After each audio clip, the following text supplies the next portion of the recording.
El modelo de Pigman, de Howard Philip Lovecraft. No tienes por qué pensar que estoy loco, Elliot. Muchos otros tienen prejuicios más raros. ¿Por qué no te burlas del abuelo de Oliver que jamás monta en automóvil? Si a mí no me gusta ese maldito metro, es asunto mío. Y además, hemos llegado más deprisa en taxi. Si hubiéramos venido en metro, habríamos tenido que subir a pie a la colina desde Park Street. Sé perfectamente que estoy más nervioso que cuando nos vimos el año pasado, pero no por ello debes pensar que lo que necesito es una clínica. Bien sabe Dios que no me faltan motivos para estar internado, pero afortunadamente creo que estoy en mi sano juicio. ¿Por qué ese tercer grado? No acostumbrabas a ser tan inquisitivo. Bueno, si tienes que oírlo, no veo por qué no puedas hacerlo. Tal vez sea lo mejor, pues desde que te enteraste que había dejado de ir al Art Club y me mantenía a distancia de Pigman, no has cesado de escribirme como lo haría un atribulado padre. Ahora que Pigman ha desaparecido de la escena, voy por el club de vez en cuando, pero mis nervios ya no son lo que eran. No sé qué ha sido de Pigman y prefiero no adivinarlo. Podrías haber sospechado que dejé de verle porque sabía algo confidencial. Ese es precisamente el motivo por el que no quiero pensar a dónde se ha ido. Dejemos a la policía que averigüe lo que pueda, que no será mucho a juzgar por el hecho de que no saben todavía nada de la vieja casa del North End, que Pigman alquiló bajo el nombre de Peters. No estoy seguro de que volviera a encontrarla yo, ni de que lo intentara, ni siquiera a plena luz del día. Sí, sé bien, o temo saber por qué la tenía alquilada. De eso voy a hablarte. Y espero que entiendas, antes de que haya terminado, por qué no pienso ir a decírselo a la policía. Me pedirían que les llevara hasta allí, pero yo no podría volver a aquel lugar ni aún en el supuesto de que conociese el camino. Algo había allí. Bueno, por eso ahora no puedo coger el metro, ni... Y puedes reírte también de lo que voy a decirte. Bajar a ningún sótano. Supongo que comprenderías que no dejé de ver a Pigman por las mismas estúpidas razones que les movieron a hacerlo a esas mojigatas mujerzuelas que son el Dr. Reid, Joe Minot o Rosworth. No me escandalizó el arte morboso y cuando un hombre tiene el talento de Pigman, considero un honor haberle conocido. Al margen de la dirección que tome su obra, jamás tuvo Boston un pintor con las dotes de Richard Upton Pigman. Lo dije hace mucho y lo sigo manteniendo. Y ni siquiera me retracté un ápice de lo dicho cuando expuso su demonio necrófago alimentándose. A raíz de aquello, como recordarás, Minot dejó de tratarle. Tú sabes bien que producir obras como las de Pigman requiere un arte profundo y una especial intuición de la naturaleza. Cualquier ganapán de esos que dibujan portadas puede embadurnar un lienzo sin orden ni concierto y darle el nombre de Pesadilla, Aquelarre o Retrato del Diablo. Pero solo un gran pintor puede conseguir que resulte verosímil y suscite pavor. Y ello porque solo un verdadero artista conoce la anatomía de lo terrible y la fisiología del miedo, el tipo exacto de líneas y proporciones que se asocian a instintos latentes o a recuerdos hereditarios de temor, y los contrastes de color y efectos luminosos precisos que despiertan en uno el sentido latente de lo siniestro. No creo que tenga que explicarte a estas alturas por qué un Fuseli nos hace estremecer mientras que la portada de un vulgar cuento de fantasmas nos mueve a risa. Hay algo que estos artistas captan, algo que trasciende a la propia vida y que logran transmitirnos por unos instantes. Doré poseía esa cualidad, sí me la posee, y otro tanto puede decirse de Angarola de Chicago, y Pigman la poseía en un grado que jamás alcanzó nadie, ni quiera lo el cielo alcanzará en lo sucesivo. No me preguntes qué es lo que ven. Tú sabes perfectamente que en el arte normal existe una gran diferencia entre lo vital y palpitante, ya proceda de la naturaleza o de modelos, y estas porquerías sin el menor valor de que los pintorzuchos mercantilizados producen sin interrupción en el estudio. Bien, pues diría que el artista realmente original, el auténtico artista de lo espeluznante, tiene una visión que le permite modelar o evocar lo que significan las verdaderas escenas del mundo espectral en el que vive. De cualquier modo consigue unos resultados que difieren tanto de los almibarados sueños del que quiere dárselas de pintor como la producción del pintor de la naturaleza, de los pastiches del dibujante que ha seguido cursos por correspondencia. Si yo hubiera visto lo que Pigman vio. Pero basta, será mejor que echemos un trago antes de seguir adelante. Dios mío, yo no estaría vivo si hubiera visto lo que aquel hombre, si es que era un hombre.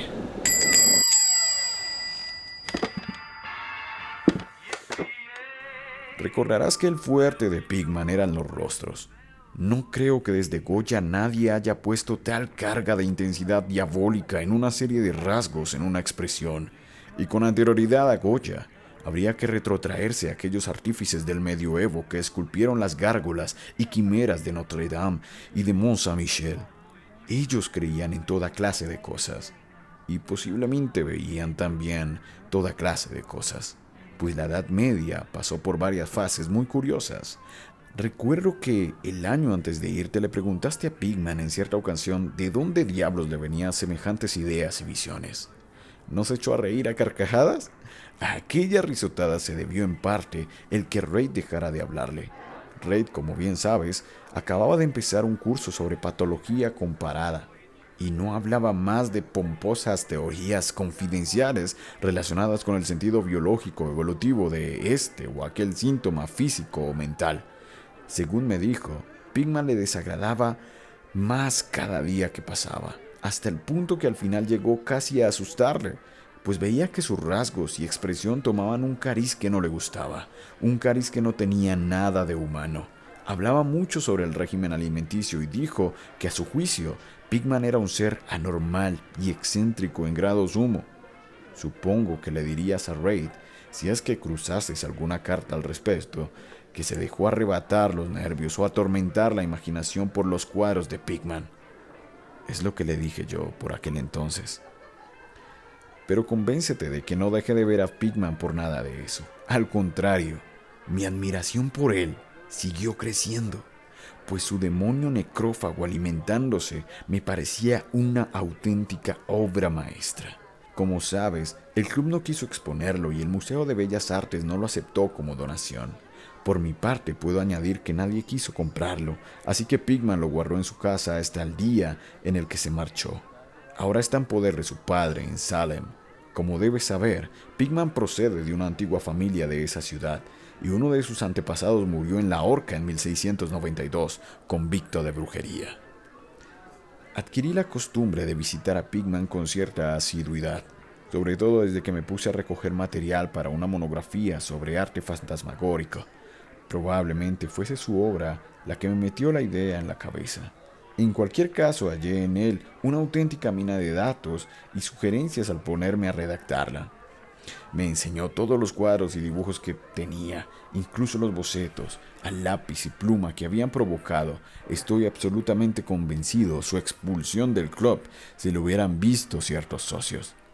Al poco tiempo ya era casi fanático de su arte y pasaba horas enteras escuchando, como un escolar, teorías artísticas, especulaciones filosóficas lo bastante descabelladas como para justificar su internamiento en el manicomio de Dumbarton. La admiración por mi héroe, unida al hecho de que la gente empezaba a tener cada vez menos trato con él, le hizo mostrarse extremadamente confidencial conmigo. Y una tarde me insinuó que si mantenía la boca bien cerrada y no me hacía el remilgado, me mostraría algo muy corriente, algo que superaba con creces lo que guardaba en casa. Hay cosas, dijo, que no van con Newbury Street, cosas que estarían fuera de lugar y que no cabe imaginarse aquí. Yo me dedico a captar las emanaciones del alma, y eso es algo que no se encuentra en las advenedizas y artificiales calles construidas por el hombre. Back Bay no es Boston, en realidad no es nada todavía, porque aún no ha tenido el tiempo de acumular recuerdos y atraer los espíritus urbanos. En caso de haber fantasmas aquí, serían los fantasmas domesticados de cualquier marisma pantanosa o gruta poco profunda. Y lo que yo necesito son fantasmas humanos. Los fantasmas de seres lo bastante refinados como para asomarse al infierno y comprender el significado de lo visto allí. El lugar indicado para que un artista viva es en el North End. Si los estetas fueran sinceros, soportarían los suburbios por eso de que allí acumulan las tradiciones. Pero por Dios, ¿no comprendes que esos lugares no han sido simplemente construidos, sino que han ido creciendo? Allí, generación tras generación, la gente ha vivido, sentido y muerto, y en tiempos en que no se temía ni vivir, ni sentir, ni morir. ¿Sabías que en 1632 había un molino en Copp's Hill y que la mitad de las calles actuales fueron trazadas hacia 1650? Puedo mostrarte cosas que llevan en pie 2 siglos y medio, e incluso más. Casas que han presenciado lo que bastaría para ver reducida a escombros una casa moderna. ¿Qué sabe el hombre de hoy de la vida y de las fuerzas que se ocultan tras ellas? Para ti los embrujos de Salem no pasan de una ilusión, pero me encantaría que mi requetatarabuela pudiera contarte ciertas cosas. La ahorcaron en Gallows Hill, bajo la mirada santurrona de Cotton Mather. Mather, maldito sea su nombre. Temía que alguien consiguiera escapar de esa detestable jaula de monotonía. Ojalá alguien le hubiese hechizado o sorbido la sangre durante la noche. Puedo mostrarte una casa en donde Martyr vivió y otra en la que temía entrar a pesar de todas sus encantadoras balandronadas. Sabía cosas que no se atrevió a decir en aquel estúpido Magnalia o el no menos pueril Maravillas del Mundo Invisible. ¿Sabías que hubo un tiempo en que todo el North End estaba agujereado por túneles a través de los cuales las casas de ciertas personas se comunicaban entre sí y además con el cementerio y con el mar? Por mucho que las persiguieran sin tapujos, cada día sucedían cosas que no se podían entender y de noche se oían risas que no había manera de reconocer. Pues bien, de cada 10 casas construidas hasta desde el 1700 que se han conservado intactas, apostaría que en 8 podría mostrarte algo extraño en el sótano. Apenas pasa un mes en que no se oiga hablar de obreros que al derribar este o aquel edificio descubren galerías y pozos cubiertos de ladrillos que no conducen a parte alguna.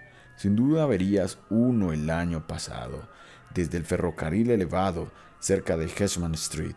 Allí había brujas y lo que sus conjuros convocan, piratas y lo que ellos trajeron del mar, contrabandistas, corsarios, y puedo asegurarte que en aquellos tiempos la gente sabía cómo vivir y cómo ensanchar los confines de la vida. Este no era sin duda el único mundo que le era dado conocer a un hombre inteligente y lleno de arrojo. Y pensar que hoy, en cambio, los cerebros son tan inocuos que hasta un club de supuestos artistas se estremece y sufre convulsiones si un cuadro hiere los sentimientos de los contertulios de un salón de té de Bacon Street.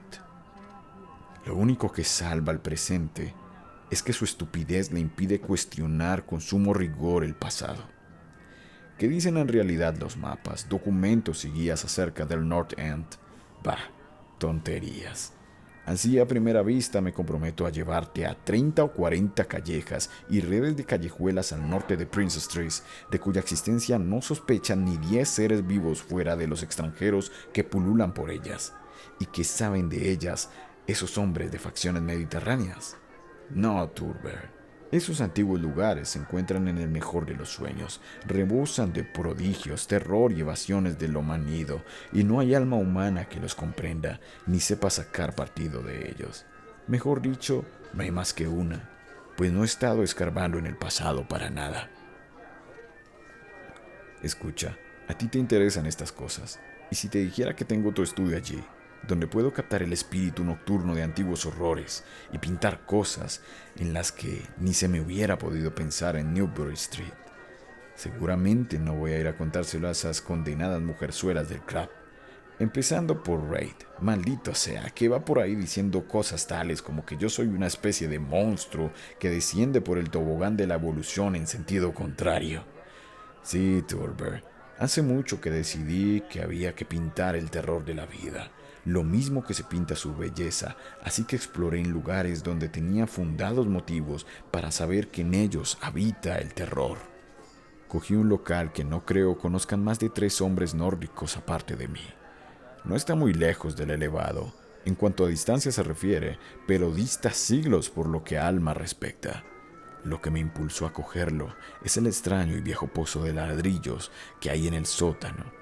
Ya sabes, uno de esos sótanos de los que te he hablado. El antro, pues no cabe otro calificativo. Casi no se tiene en pie, por lo que a nadie se le ocurriría vivir allí y me avergonzaría decirte lo poco que pago por él. Las ventanas están entabladas, pero lo prefiero así, pues para mi trabajo no es necesario la luz del día. Pinto en el sótano, donde la inspiración me viene con más facilidad, pero tengo otras habitaciones amuebladas en la planta baja. El dueño es un siciliano y lo he alquilado bajo el nombre de Peters. Si te encuentras con ánimos, te llevaré a verlo esta noche. Creo que te gustarían los cuadros, pues, como dije, en ellos he puesto lo mejor de mi expresión artística. El trayecto hasta allí no es largo. A veces lo hago a pie, pues no quiero llamar la atención con un taxi en semejante lugar. Podemos tomar el metro en South Station y bajar a Batter Street. Desde allí no hay que andar mucho. Bueno, Elliot, tras semejante arenga no pude hacer otra cosa que contenerme para no correr en lugar de andar en busca del primer taxi libre que saliera a nuestro encuentro. Después cogimos el elevado en South Station y hacia las 12 ya habíamos bajado las escaleras de Battery Street. Luego los pusimos a andar a lo largo del viejo muelle de Constitution Wharf. No me fijé en las cruces, por lo que no sabía decirte dónde pasamos, pero puedo asegurarte que no fue en Grengo Lane. Cuando giramos, subimos por un desierto callejón de lo más antiguo y sucio que haya visto jamás, de tejados desvencijados, con los cristales de las ventanas rotos y arcaicas chimeneas medio derruidas que se destacaban contra la luz de la luna. No creo que hubiera siquiera 3 casas en todo lo que abarcaba la vista que no estuvieran ya levantadas en tiempos de Cotton Mather, cuando menos divisaba 2 con un voladizo, y en cierta ocasión me pareció ver una hilera de tejados con el ya casi olvidado estilo holandés, aunque los anticuarios dicen que ya no queda ni uno solo en Boston. Desde aquel callejón apenas iluminado, giramos a la izquierda y nos adentramos en otro igualmente silencioso y aún más estrecho, sin la menor luz, y en un instante me pareció que doblábamos una curva en un ángulo obtuso siguiendo hacia la derecha.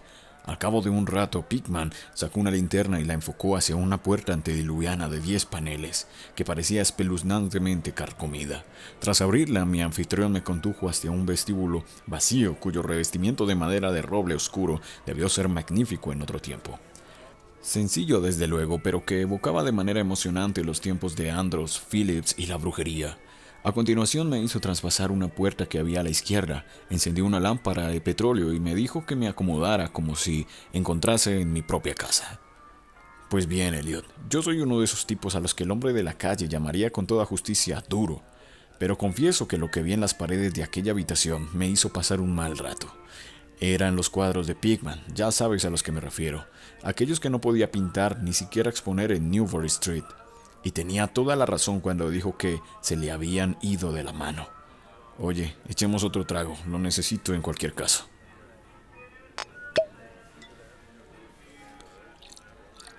Sería inútil tratar de describirte aquellos cuadros, pues el más horroroso y diabólico horror, la más increíble repulsión y hediondez moral se desprendían de simples pinceladas imposibles de traducir en palabras. No había en ellos nada de la técnica exótica característica de Sidney Sime, nada de los paisajes transplanetarios, ni de los hongos lunares con los que Clark Ashton Smith nos hiela la sangre.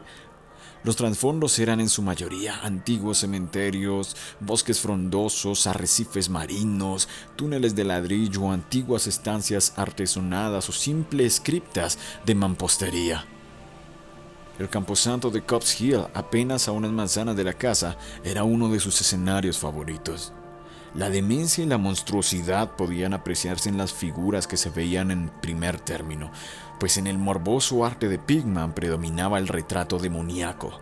Rara vez aquellas figuras eran completamente humanas, aunque con frecuencia se acercaban en diverso grado a lo humano.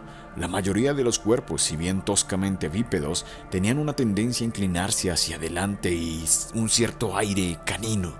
La textura de muchos de ellos era de una aspereza bastante desagradable al tacto. Parece como si lo estuviera viendo. Se ocupaban en... Bueno, no me pidas que entre en detalles, por lo general se estaban alimentando, pero no diré de qué. A veces los mostraba en grupos, en cementerios o pasadizos subterráneos, y a menudo aparecían luchando por la presa, o mejor dicho, el tesoro descubierto. Y qué expresividad tan genuinamente diabólica sabía en ocasiones infundir Pickman a los ciegos rostros de tan macabro botín. De cuando en cuando se les veía saltando en plena noche desde ventanas abiertas o agazapados sobre el pecho de algún durmiente al acecho de su garganta. En un lienzo se veía un grupo de ellos aullando alrededor de una bruja ahorcada en Gallows Hills, cuyas demacradas facciones guardaban un extraordinario parecido con la de aquellos seres. Pero no creas que fue todo ese espanto asunto del tema y el escenario de aquellos horripilantes cuadros lo que me impresionó al punto de hacerme perder el sentido. No soy un niño de 3 años y no es ni mucho menos la primera vez que veo cosas así. Eran los rostros, Elliot, aquellos endiablados rostros que miraban de soslayo y parecían querer salir del lienzo como si les hubiese inspirado un aliento vital. Dios mío, juraría que estaban vivos. Aquella bruja nauseabunda que se veía en el lienzo había despertado los fuegos del Averno y su escoba era una varita de sembrar pesadillas. Pásame aquella garrafa, Elliot. Había un lienzo llamado La Lección. Santo cielo, en mala hora lo vería. Escucha, ¿te imaginas un círculo de inefables seres de aspecto canino agazapados en un cementerio enseñando a un niño a comer como ellas? El resultado de una permuta de niños al nacer, supongo. Ya sabes, el viejo mito de esos extraños seres que dejan sus vástagos en la cuna en sustitución de las criaturas humanas que arrebatan. Pickman mostraba en el cuadro lo que les deparaba la fortuna a esos niños así arrebatados, cómo crecen. Cuando justo entonces comencé a ver la espantosa afinidad que había entre los rostros de las figuras humanas y las no humanas, por medio de aquellas gradaciones de morbosidad entre lo resueltamente no humano y lo degradantemente humano, trataba de establecer un sardónico nexo evolutivo. Las criaturas con aspecto de perro procedían de los humanos. Y apenas acababa de preguntarme qué hacía con las criaturas que quedaban con los seres humanos a modo de trueque, cuando mi mirada tropezó con un cuadro que representaba a la perfección dicha idea. Se trataba de un antiguo interior puritano, una estancia de gruesas vigas con ventanas de celosía, un largo banco inmobiliario del siglo XVII de estilo bastante tosco, con la familia sentada en torno al padre mientras éste leía las escrituras. Todos los rostros, salvo uno, mostraban nobleza y veneración, pero ese, uno reflejaba la burla del Averno.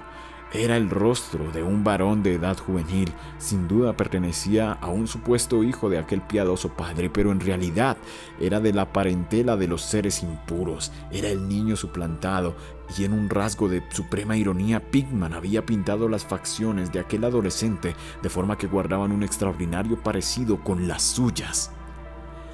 Para entonces Pickman había encendido ya una lámpara en la habitación contigua y cortésmente abrió la puerta para que pasara yo, al tiempo que me preguntaba si quería ver sus estudios modernos. Me había sido imposible darle a conocer muchas de mis opiniones. El espanto y la repugnancia que se apoderaron de mí me dejaron sin habla. Pero creo que comprendió perfectamente cuáles eran mis sensaciones y se sintió muy halagado. Y ahora quiero que quede bien claro una vez más, Elliot, que no soy uno de esos alfeñiques que se lanzan a gritar en cuanto ven algo que se aparta lo más mínimo de lo habitual. Me considero un hombre maduro y con algo de mundo, y supongo que lo que viste en mí en Francia basta para saber que no soy un tipo fácilmente impresionable. Ten presente, por otro lado, que acababa de recobrar el aliento y de empezar a familiarizarme con aquellos horribles cuadros que hacían de la Nueva Inglaterra colonial una especie de antesala del infierno. Pues bien, a pesar de todo ello, la habitación continua me arrancó un angustioso grito de la garganta y tuve que agarrarme al vano de la puerta para no desfallecer. En la otra estancia había un sinfín de engendros y brujas invadiendo al mundo de nuestros antepasados, pero lo que había en esta nos traía horror a las puertas mismas de nuestra vida cotidiana. Dios mío, qué cosas pintaba aquel hombre. Uno de los lienzos se llamaba Accidente en el metro, y en un tropel de abominables seres surgían de alguna ignota catacumba a través de una grieta abierta en el suelo de la estación del metro de Boylston Street y se lanzaban sobre la multitud que esperaba en el andén. Otro mostraba un baile en Copp's Hill en medio de las tumbas sobre un fondo actual. También había unas cuantas vistas de sótanos con monstruos que se deslizaban furtivamente a través de agujeros y hendiduras abiertos en la mampostería, haciendo siniestras muecas mientras permanecían agazapados tras barriles o calderas y aguardaban a que su primera víctima descendiera por la escalera. Un horrible lienzo parecía recoger una amplia muestra representativa de Beacon Hill, con multitudinarios ejércitos de los mefíticos monstruos surgiendo de los escondrijos que acribillaban el suelo. Había asimismo tratamientos libérrimos de bailes en los cementerios modernos, pero lo que me impresionó más que nada fue una escena en una ignota cripta en donde multitud de fieras se apiñaban alrededor de una de ellas que sostenía entre las manos y leía en voz alta una conocida guía de Boston. Todas las fieras apuntaban a un determinado pasaje y todos los rostros parecían contraídos con una risa tan epiléptica y reverberante que creí incluso oír su diabólico eco. El título del cuadro era Holmes, Lowells y Longfellow yacen enterrados en Mount Auburn. A medida que recobraba el ánimo y me iba acostumbrando a aquella segunda estancia de arte diabólico y morboso, me puse a analizar algunos aspectos de la repugnancia y aversión que me inspiraba todo aquello. En primer lugar, me dije a mí mismo, aquellos seres me asqueaban porque no era sino la más fiel muestra de la total falta de humanidad e insensible crueldad de Pickman. Aquel individuo debía ser un implacable enemigo de todo el género humano, a tenor del regocijo que mostraba por la tortura carnal y espiritual y la degradación del cuerpo humano. En segundo lugar, lo que me producía pavor en aquellos cuadros era precisamente su grandeza. Aquel arte era un arte que convencía. Al mirar los cuadros veíamos a los demonios en persona y nos inspiraban miedo. Y lo extraño del caso era que la subyugante fuerza de Pickman no provenía de una selectividad previa o del cultivo de lo extravagante. En sus cuadros no había nada de difuso, de distorsionado ni de convencional. Los perfiles estaban bien definidos y los detalles eran precisos hasta rayar en lo deplorable. ¿Y qué decir de los rostros? Lo que allí se veía no era simplemente la interpretación de un artista, era el mismo infierno, retratado cristalinamente y con la más absoluta fidelidad. Eso es justo lo que era, cielos. Aquel hombre no tenía nada de imaginativo ni de romántico. Ni siquiera trataba de ofrecernos las agitadas y multidimensionales instantáneas que nos asaltan en los sueños, sino que, fría y sardónicamente, reflejaba un mundo de horror estable, mecanicista y bien organizado, que él veía plena, brillante, firme y resueltamente. Solo Dios sabe lo que podría ser ese mundo o dónde llegó a vislumbrar Pickman las sacrílegas formas que trotaban, brincaban y se arrastraban por él. Pero cualquiera que fuese la increíble fuente en que se inspirasen sus imágenes, una cosa estaba fuera de duda. Pickman era, en todos los sentidos, tanto a la hora de concebir como de ejecutar, un concienzudo y casi científico pintor realista. A continuación, mi anfitrión me mostró el camino de bajada al sótano, donde tenía su verdadero estudio, y me preparé para el asalto de algo diabólico entre aquellos lienzos sin terminar. Cuando llegamos al final de la escalera impregnada de humedad, Pickman enfocó la linterna hacia un rincón de enorme espacio que se abría ante nosotros, iluminando el brocal circular del ladrillo de lo que debía ser un gran pozo excavado en el terroso suelo. Nos acercamos y vi que el orificio medía aproximadamente 1,5 metros de diámetro, con paredes que tendrían 1 pie de grosor, y estaba a unas 6 pulgadas por encima del nivel del suelo, una sólida construcción del siglo XVII. Si no me equivocaba, aquello, decía Pickman, era un buen ejemplo de lo que había estado hablando antes, una abertura de la red de túneles que discurrían bajo la colina. Observé distraídamente que el pozo no estaba recubierto de ladrillo y que por cubierta tenía un pesado disco de madera. Pensando en todas las cosas a las que el pozo podía hallarse conectado y las descabelladas ideas de Pickman era algo más que mera retórica, un escalofrío me recorrió el cuerpo. Luego, siempre yo detrás de él, subimos un escalón y atravesamos una estrecha puerta que daba a una amplia estancia con un suelo entarimado y amueblado como si fuese un estudio. Un aparato de gas acetileno suministraba la luz necesaria para trabajar. Los cuadros sin acabar, montados en caballetes o apoyados contra la pared, eran tan espeluznantes como los que había visto en el piso de arriba y constituían una buena prueba de la meticulosidad con la que trabajaba el artista. Las escenas estaban esbozadas con sumo cuidado y las líneas trazadas a lápiz hablaban por sí solas de la prolija minuciosidad de Pickman al tratar de conseguir la perspectiva y proporciones exactas.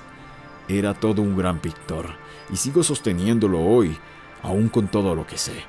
Una gran cámara fotográfica que había encima de una mesa me llamó la atención, y al inquirirle acerca de ella, Pickman me dijo que la utilizaba para fotografiar escenarios que le sirvieran luego para el fondo de sus cuadros, pues así podía pintar a partir de fotografías sin tener que salir del estudio, en lugar de ir cargando con su equipo por toda la ciudad en busca de esta o aquella vista. A juicio suyo, las fotografías eran tan buenas como cualquier escena o modelo reales para trabajos de larga duración, y según dijo, las empleaba habitualmente.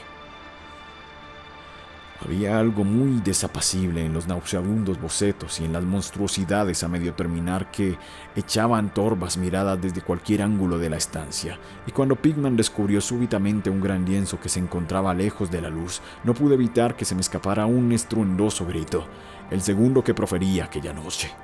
Resonó una y otra vez a través de las mortecinas bóvedas de aquel antiguo y salitroso sótano, y tuve que realizar un tremendo esfuerzo para contener una histérica carcajada. Dios misericordioso, Elliot, no sé cuánto había de real y cuánto de febril fantasía en todo aquello. No me parecía que un sueño como aquel fuera posible en este mundo. El cuadro representaba un colosal e indescriptible monstruo de centelleantes ojos rojos que tenía entre sus huesudas garras algo que debió haber sido hombre y le roía la cabeza como un chiquillo chupa un pirulí. Estaba en cuclillas y al mirarle parecía como si en cualquier momento fuera a soltar su presa en busca de un bocado jugoso. Pero maldición, la causa de aquel pánico atroz no era ni mucho menos aquella diabólica figura, ni aquel rostro perruno de orejas puntiagudas, ojos inyectados en sangre, nariz chata y labios babeantes. No eran tampoco aquellas garras cubiertas de escamas, ni el cuerpo recubierto de moho, ni los pies semiangulados. No era nada de eso, aunque habría bastado cualquiera de tales notas para volver loco a un hombre impresionable. Era la técnica, Elliot. Aquella maldita, impecable y desnaturalizada técnica. Puedo jurar que jamás había visto plasmado en un lienzo el aliento vital de forma tan real. El monstruo tenía tal presencia, fulminaba con la mirada y roía alternativamente. Y entonces pude comprender que solo una suspensión de las leyes de la naturaleza podía llevar a un hombre a pintar semejantes seres sin contar con un modelo, sin haberse asomado a ese mundo inferior que ningún mortal no vendido al demonio ha visto nunca. Prendido con una chincheta a una parte sin pintar del lienzo había un trozo de papel muy arrugado. Probablemente, pensé, sería una de esas fotografías de las que se sirve Pickman para pintar un trasfondo no menos horroroso que la pesadilla que se destacaba sobre él. Alargué el brazo para estirarlo y ver de qué se trataba, cuando de repente Pickman se sobresaltó como si le hubiera dado una pinchada.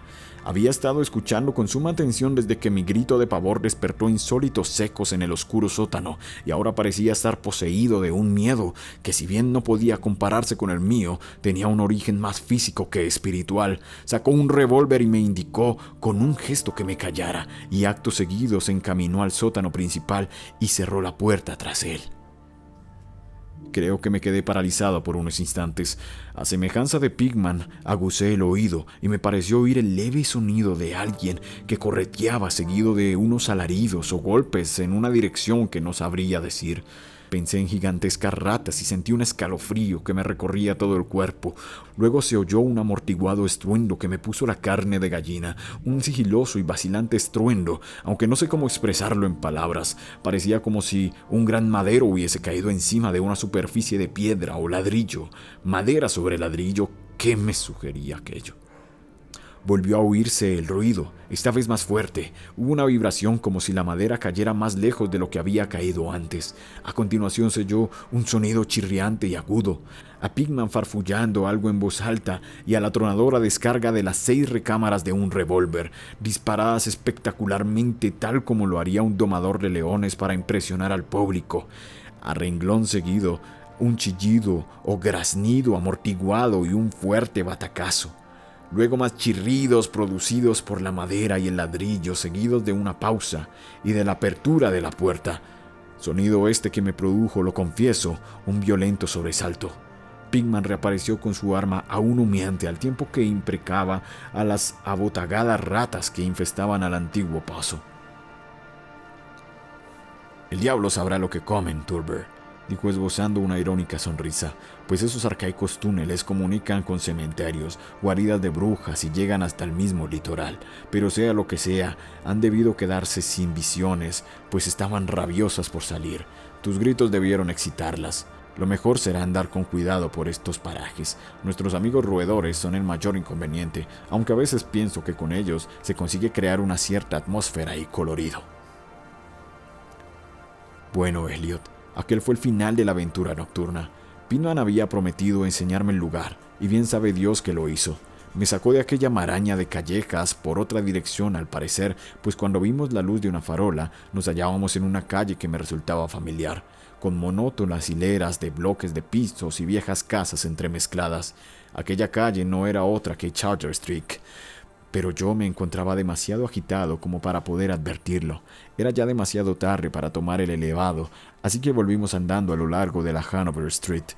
Recuerdo muy bien el paseo. Dimos la vuelta en Tremont y tras subir por Beacon, llegamos a la esquina de Joy, en donde nos separamos. Desde entonces, no he vuelto a hablar con él.